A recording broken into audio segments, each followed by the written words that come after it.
오늘은 우리 양순식 선교사님께서 말씀에 증거해 주시겠습니다. 캄보디아에서 지금 하나님의 일을 위해서, 하나님 나라 확장을 위해서 애쓰시는 우리 선교사님이십니다. 교회를 개척하시고 지금은 두 교회를 거기서 빈누리 교회와 즐거운 교회를 섬기시며, 또 빈누리 교회에서도 유치원이 있고요. 그 다음에 즐거운 교회에서도 유치원이 있습니다. 교회 2개, 유치원 2개 뿐만 아니라 캄보디아에서 카페 창업 교실을 6군데나 같이 하시고, 또 그 중에 하나를 직접 또 운영을 하시는 거예요.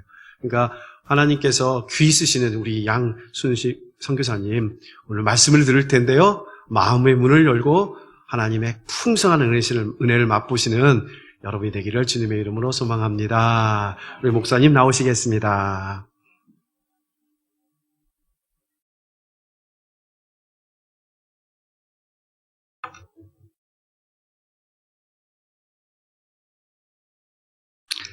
잠시 한번 기도하실까요? 고마우신 아버지 하나님, 주님의 은혜를 기억하면서 감사의 예물을 주님 앞에 바쳤습니다. 우리 삶에 예수 그리스도로 말미암아 감사의 제목들과 감사의 조건들이 날마다 넘쳐나게 하여 주옵소서. 주의를 기억하며 열의 하나를 구별하여 드렸습니다. 주님의 약속대로 하늘에 기름진 것과 땅에 기름진 것을 채워주시되 넘치도록 채워주시기를 원합니다. 우리 자녀 손에게도 하나님의 은혜의 복을 더하여 주옵소서. 해외에 복음을 전하기 위해서 선교 예물을 드렸습니다. 아버지 하나님, 예물이 아니라 우리의 사랑이고 우리의 마음입니다. 이것 받으시고 하나님의 영광을 위하여서 세계 만방에 주의 복음을 전하여 주옵소서. 엄중한 시간 동안 사랑하는 성도들이 강건하여 주님의 나라에 더욱 힘쓸 수 있도록 은혜 위에 은혜를 더하여 주옵소서. 이제 말씀을 들으려 합니다. 우리에게 허락하신 하나님의 귀한 말씀 들려 주옵소서. 예수님의 이름으로 기도드립니다. 아멘. 반갑습니다. 네, 눈만 보니까 더 예뻐 보이고 멋져 보입니다. 저는 캄보디아에서 왔습니다. 캄보디아는 그죠? 자칫 발음을 하면 깐본디아, 전라도 사투리인데 깐본디아라고 발음을 하고 있습니다. 이 나라에서는 캄보디아어를 씁니다. 한국말을 쓰지 않고 영어를 쓰지 않습니다. 준무립 수어, 뻥뻥 떼앙의 크니어, 쏙소바이 떼, 이렇게 말을 합니다. 한마디도 못 알아들으시잖아요. 그죠? 못 알아들으십니다. 이런 말을 쓰는 나라에서 삽니다. 선교사님, 그 나라는 더워서 힘드시죠? 네, 캄보디아는 3계절이 있습니다. 우리는 4계절, 봄, 여름, 가을, 겨울. 아름다운 가을이 돌아왔습니다. 캄보디아는 3계절이 있습니다. 덥고요. 미치게 덥고, 비가 오면서 덥고, 이런 3계절이 있습니다. 요즘은 비가 오면서 덥습니다. 비가 오면은 지난 우리 여름에 진짜 이렇게 설교단에서 이렇게 말씀을 해도 되는데 좀 징글징글하게 비가 왔잖아요. 근데 캄보디아는 오면은 정말 쏟아붓습니다. 요즘에 또 한 지역에서 비가 너무 많이 와서 침수 피해를 했어요. 키만큼 잠기고 그래요. 또 한국은 산이 많잖아요. 평야가 좋고, 다녀보니까 막 산속에 집이 있고 뜬금없이 큰 아파트가 있고 그런데, 캄보디아는 제가 머문 곳에서 40km를 가야 동산이 있어요. 동산, 조그만 산. 그걸 산이라고 부릅니다. 캄보디아 말로는 푸놈, 산이라고 그러죠. 그러다 보니까 평지예요. 나라의 80%가 250km를 가야 바다가 나오는데, 제가 머무는 곳이 해발고도 10m 정도 돼요. 그러니까 비가 오면 잠긴다는 소리예요. 지금 이제 그런 비가 저녁 시간 되면은, 해 떨어질 때쯤 되면 40분 쏟아붓는데, 한국에서 보통 한 달 쏟아볼 것을 거기는 그 40분 동안에 쏟아부어요. 그래서 우산을 쓰지 않습니다. 왜? 써도 젖으니까. 비옷을 입지 않습니다. 왜? 비에 젖으나 땀에 젖으나 매일 반이니까. 그냥 그러고 삽니다. 캄보디아는 시골을 가시면 아까 찬양을 했던 우리 자매님께서 오늘 예배 중에 오신 분 중에 가장 그죠? 생생하고 신선한 거 보이는데. 예, 맞습니다. 저희가 살았던 70년대 모습이 그대로 있어요. 그러니까 정겹죠. 반갑습니다. 근데 짠한 마음도 있죠. 어렵잖아요. 70년대, 80년대 얼마나 우리가 힘들게 살았어요. 지금 생각해보면 이렇게 되리라고는 아무도 예상 못했는데 정말 어마무시하게 행복하게 잘 살고 있는데 그다지 행복하진 않죠, 사실은. 근데 캄보디아는 우리의 70년대 그리고 우리의 2000년대 초반의 모습을 가지고 살아요. 이 사람들에게는 해줄 말이 많이 있죠. 근데 말이 통해야 해주지. 여기서 문제가 벌어지는 겁니다. 선교는 그 지역에 가서 적응을 하면서 시작이 되는 겁니다. 전혀 낯선 나라에서, 낯선 환경에서 뭔가를 전하려고 하는데 잘 전해지지 않습니다. 첫 번째로는 선교사가 적응해야 될 것은 기후죠, 기후. 그죠? 화면에 꽉 차 보이시죠? 네, 뚱뚱합니다. 원래 나면서부터 이러진 않았겠죠, 저도. 근데 이제 캄보디아에 살다 보니까, 그리고 또, 그렇게 됐습니다. 기후. 말씀드렸죠? 덥고, 미치게 덥고, 비가 오면서 덥고, 365일이 더워요. 많이 춥다 그러면 영상 한 25도 정도 돼요. 덥다 그러면 영상 한 45도 정도. 평소는 30에서 35도. 이게 한낮 기온 말고요. 새벽에 이렇게 된다는 얘기예요. 그리고 비가 오면 요즘이야 배수 시설을 조금씩 하고 있습니다만 무릎 정도까지 빠져요. 그러니까 오토바이 타고 가다가 오토바이가 물에 잠기기도 하고 티코 같은 차를 타기 좀 어려워요. 왜냐면은 이렇게 구덩이 푹 빠지면은 꺼내줄 사람도 없고 꺼내기도 마땅치 않아서 그런 환경들이 있고 학교가 또 없어요. 있는데 이게 우리가 생각하는 학교 같은 느낌은 아닙니다. 예를 든다면 아침에 7시 30분부터 수업을 해요. 그죠? 7시 30분 우리 아이들은 일어날 시간이 아닌데 수업을 해요. 그리고 9시 반경에 수업을 끝나요. 집에를 와요. 10시쯤 돼서. 그러니까 학교 가는 시간 1시간, 오는 시간 1시간, 수업 2시간. 이게 이제 학교예요. 그러니까 공부를 안 한다는 얘기죠. 그러니까 아예 전체적으로는 좀 이렇게 지식 수준이 좀 낮지요. 그러니까 우리는 너무 많이 배웠어요. 그죠? 동의를 잘 안 하시는 것 같아요. 네. 우리는 못 배웠지만 우리 자녀들을 막 무지막지 가르치잖아요. 네, 그죠? 감사합니다, 정말. 막 가르치는 거예요. 근데 캄보디아는 그러지 않아요. 그래서 이상한 거예요. 예를 든다면 저희 어머니께서 80이 넘으셔서 좀 편찮으셔서 제가 나왔는데 내가 못 먹고 못 입더라도 내 아들은 먹이고 가르쳤단 말이에요. 그래서 이렇게 서 있단 말이죠. 근데 우리 캄보디아는 그러지 않아요. 중학교 2학년만 되면 공장으로 보냅니다. 고등학교 2학년 되면 10명, 100명 정도가 교회로 왔어요. 초등학교 때는 다 다니죠, 교회를. 근데 중학교 2학년이 되면 그 중에 50% 정도가 갑자기 안 보입니다. 어디 갔을까요? 어떻게 알아셨어요? 공장을 갑니다. 그러면 이제 그죠. 애를 썼는데 갑자기 또 안 보면 마음이 짠하잖아, 이게. 공장을 가는 거죠. 그 남은 녀석들을 어떻게 해보려고 또 열심히 가르쳤어요. 한 2년쯤, 3년쯤 지나면 고2가 돼요. 다시 그 중에 50%가 공장을 갑니다. 나이가 어린데 어떻게 공장을 갈까요? 저도 궁금했습니다. 그랬더니 호적을 고쳐서 공장을 보내요. 14살짜리 딸을 17, 18 호적을 고쳐서 공장을 보내요. 이건 뭐 어떻게 해야지? 막 이런 생각이 듭니다. 그래서 유치원을 하는 거죠. 이게 중간에 가르치니까 이게 자꾸 끊겨. 그래서 처음부터 그냥 바닥부터 파버리자. 오래 걸립니다. 그죠? 유치원 다닌 애가, 아까 그 애나가 이제 돌 지났는데, 용서하고 들으십시오. 애나가 사람이잖아요. 그죠? 사람의 모양을 갖추고 태어났잖아. 근데 사람은 아직 아니죠. 이 애나가 우리 세우신 교회의 제목이 되고, 대한민국의 제목이 되고, 쓸만한 사람이 되려면, 앞으로 애나 엄마 아빠는 최소한 25년은 갖다 부어야 돼. 사랑을, 물질을, 시간을. 오래 걸리는 사업이에요. 그러니까 제가 지금 유치원 한다 그랬잖아요. 그 녀석들이 대학 졸업해서 사람 구실을 할 정도 되면, 그죠?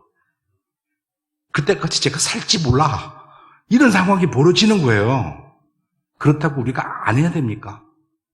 하는 거죠. 그래서 하나님 나라를 만들어 가는 데서는 어떻게 디자인할 것인가? 큰 그림을 그려야 되는 거예요. 그것을 저한테 맡기신 거예요. 이게 선교사로서 제가 느끼는 어려움이고 힘든 겁니다. 저는 한국교회에서 자랐어요. 잔뼈가 우리 장로교에서 자랐죠. 근데 제가 어렸을 때는 왼쪽 이렇게 앉으니까 여기가 남자분들이 앉으셨어요. 여기는 여자분들이 앉으시고 같이 안 앉았었어요. 그죠? 저만 그런 교회 다녔어요? 우리가 그랬어요. 근데 지금은 그죠? 이렇게 같이 앉으시잖아요. 바뀌었단 말이에요. 그래서 교회의 모형은 어떻게 예배를 드린가? 실제로 이렇게 가정에서 예배를 드리라고는 불과 작년만 해도 상상을 못했잖아요. 올 초만 해도 우리가 이걸 생각을 못했던 일이라고. 그리고 마스크를 끼고 이렇게 앉아있으리라고는 상상을 못했어요. 그렇지만 이런 예배의 모형이나 형식은 절대적인 게 아니라는 것을 깨닫게 되는 거죠. 캄보디아 사람들은 기도할 때 우리처럼 눈 감고 이렇게 하지 않습니다. 이건 좀 이상한 모습이에요. 눈을 뜨고 합장을 하죠. 통성 기도하라 그러면 이러고 앉아 있어요. 좀 뻘쭘하잖아요. 그죠? 근데 그게 그분들에게는 익숙한 거예요, 이게. 그래서 어떻게 우리가 디자인하고 계획하고 설계하느냐에 따라서 지금이 아니라 10년, 20년 뒤에 모형이 결정되는 거예요. 오늘 우리가 아이를 낳는데 이 아이를 어떻게 키울 것인지 부모가 최선을 다해 키우면 20년, 30년 뒤에 이 작품이 나오는 거예요. 그래서 선교는 오래 시간이 걸립니다. 우리 세우신 교회가 여기까지 올 때까지는 정말 많은 분들의 헌신과 수고와 노력과 눈물과 땀이 있었어요. 그래서 지금 우리가 그 열매로 여기 앉아 계시는 거죠. 바울은 선교할 때 이걸 아셨던 것이죠. 그래서 그는 큰 그림 보여준 거예요. 이렇게 따라와라. 이렇게 믿었고 이렇게 행동해라. 라고 그걸 보여주신 거죠. 그걸 우리가 하는 거잖아요. 그죠? 예수님이 우리 동네에서 태어나지 않으셨잖아요. 그죠? 우리나라에 태어나지 않으셨어. 근데 우리 말로 된 성경을 우리가 믿고 보고 하나님을 예배하는 겁니다.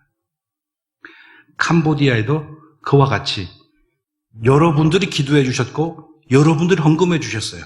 누군지도 모르는 사람에게. 그래서 그 사랑과 그 헌금과 그 선교에 대한 열정을 가지고 제가 캄보디아에 있는 거죠. 그럼 어떻게 할까? 잘하고 싶어요. 정말 잘하고 싶어요. 그런데 힘들 때가 많이 있죠. 어느 때 우리 한국교회가 좀 느슨해질 때 정말 기도 뜨겁게 하고 사회에 영향력을 미치고 긍정적인 반응을 할 때는 힘이 되는 거예요. 예를 든다면 자녀들이 집에서 엄마 아빠가 막 매일 싸워봐. 그럼 아이들이 조금 삐뚤어집니다. 그죠? 저는 한국교회의 아들이라고요. 선교사는 선교하는데 한국교회가 후원해서 하는 거란 거예요. 여러분들이 무조건 잘 돼야 돼요. 아프시지 마시고 하시는 일도 잘 되시고 가정도 평안스러워야 돼요. 그런데 가끔씩은 헷갈리시는 경우가 있어.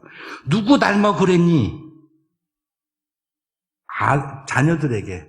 나 닮아서 그런 거야, 이게. 그죠? 엄마, 아빠 외에는 닮을 방법이 없어. 걔 몸의 50%는 아빠, 50%는 엄마로부터 왔어요. 그래서 엄마, 아빠의 모습이 있죠.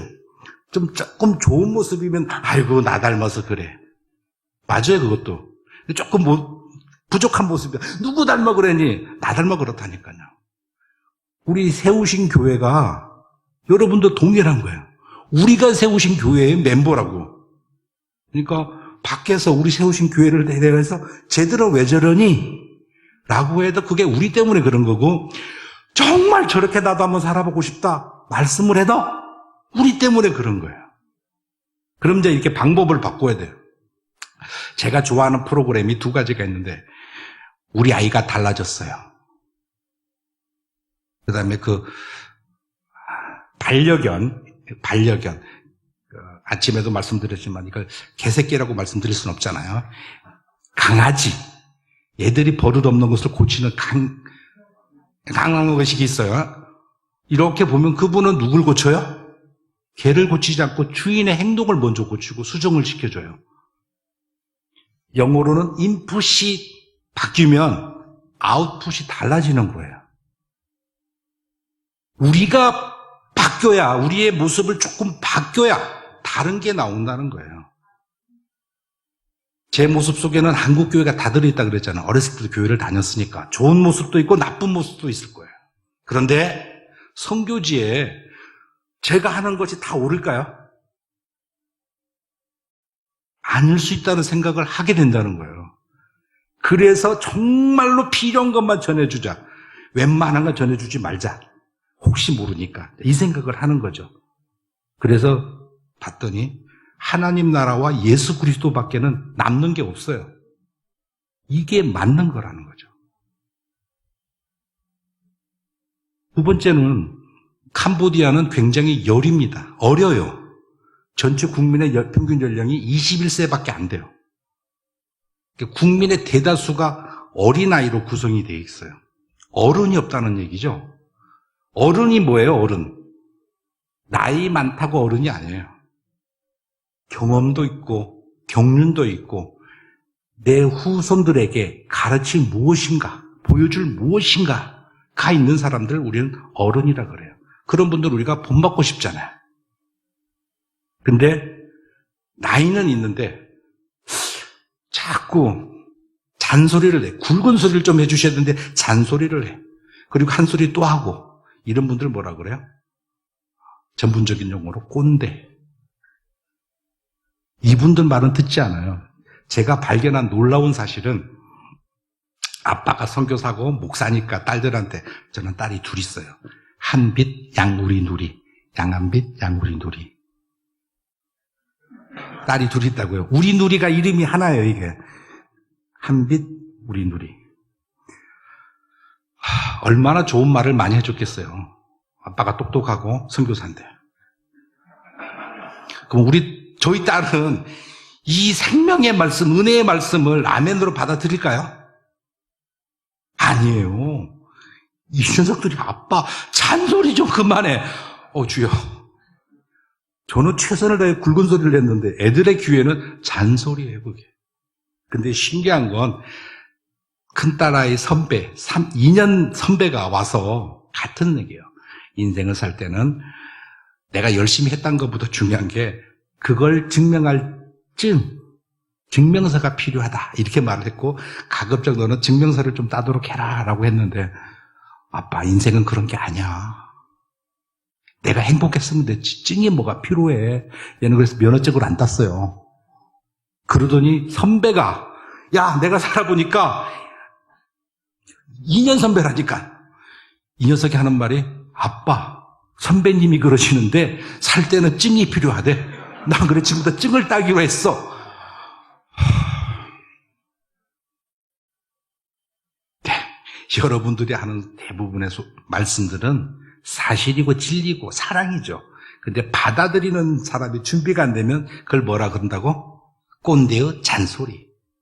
그래서 눈높이를 맞추는 거예요. 너는 왜 그러니가 아니라 얘는 왜 이렇게 됐었을까? 뒤에서 봐야 되는 거예요. 캄보디아에서 제일 힘든 게 캄보디아 사람들의 속마음을 들여다보는 건데 사실은 저도 제 마음을 잘 모르겠는데 어떻게 남의 마음을, 그것도 말도 잘 안 통하는 사람의 마음을 들여다보겠어요. 이렇게 하리라고 해서 분명히 이렇게 자극을 줬는데 엉뚱한 자극이 나오는 거예요. 막 그럴 때 보면은 진짜 많이 힘들어요. 저희 큰딸이 우연히 처가에 가서 옛날 앨범을 뒤졌는데 찍어가지고 카톡이 왔어. 아빠가 나 이렇게 진짜 해줬어. 말로만 들었더니 사진을 보니까 믿어지는 거죠. 아빠가 그렇게 해줬지. 너희가 어렸을 때 엄마 아빠의 보살핌이 없어서는 살 수가 없었어. 한국 교회가 이 어린아이 같은 캄보디아에 막 믿기 시작한 사람, 그 사람들을 엄마 아빠처럼 돌보지 않으면 살아낼 수가 없는 거죠.